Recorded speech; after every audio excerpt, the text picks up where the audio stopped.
అందరికీ నమస్కారం. అక్కినేని కుటుంబం, మా కౌరిముడి కుటుంబం రెండు వేరు కాదు.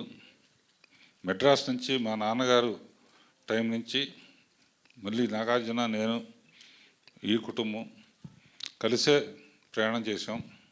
ఎన్నో అనుభవాలు పంచుకున్నాం. పర్టికులర్గా ఆయన గురించి మాట్లాడాలంటే రెండు ముక్కలు. ఆయన ఏం చేశారని కాదు, ఏమి ఇచ్చెళ్ళారు. హైదరాబాద్కి అన్నపూర్ణ స్టూడియోస్ లాంటి ఒక గొప్ప తలమానికం ఇచ్చెళ్ళారు. ఎంతోమందికి ఉపాధి కలిగించారు. హైదరాబాద్లో ఈ రోడ్లో కార్లు కానీ సైకిల్ కానీ రాని రోజుల్లో కట్టారు. అందరూ ఇక్కడ కట్టారండి అని రాళ్ల మధ్య అనుకున్నారు. ఇవాళ అన్నపూర్ణ స్టూడియోస్ ఏషియాలో ఆ రోజుల్లో చెప్పేవారు, రామోజీ ఫిలిం సిటీకి ముందు అంత అందమైన స్టూడియో లేదు. అంతేకాకుండా ఎన్ని సినిమాలు చేశారంటాం కాదు, సినిమాల్లో దేవదాస్ లాంటి సినిమా, కాళిదాస్ లాంటి సినిమా, విప్రనాథ్ లాంటి సినిమా, ప్రేమాభిషేకం లాంటి సినిమా, మళ్ళీ అలాంటి సినిమాలు చూస్తామా? అసలు యాక్టింగ్ అనేది స్కోప్ ఉంటుందా అనిపించే లెవెల్లో చేసిన ఘనత నాగేశ్వరరావు ఒక్కరిదే.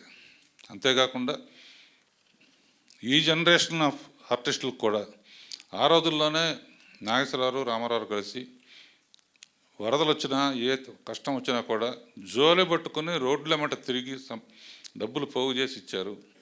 ఈ తరం వాళ్ళకి స్ఫూర్తినిచ్చారు. అటువంటిది మళ్ళీ సాధ్యం అవుతున్నారో తెలియదు. కానీ ఇలాంటి ఎన్నో గొప్ప గొప్ప కార్యాలకి శ్రీకారం చుట్టిన వ్యక్తి నాగేశ్వరరావు. ఆయన ఎప్పుడూ మనతోనే ఉంటారు. ఆయన సినిమాలు ఎప్పుడూ మర్చిపోని సినిమాలుగానే ఉంటాయి. అండ్ అందరూ తప్పకుండా చాలామంది దేవదాస్ చూడాలి అని వెయిట్ చేస్తున్నారు. అందులో ఒక అద్భుతమైన డైలాగ్ ఉంటుంది బాబు.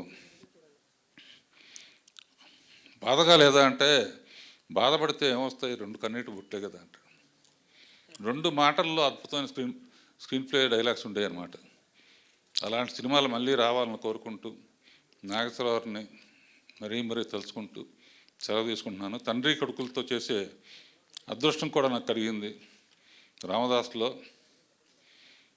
నాగేశ్వరరావు నాగార్జున నమస్కారం పెడితే నాగేశ్వరరావు నమస్కారం పెడతాడు.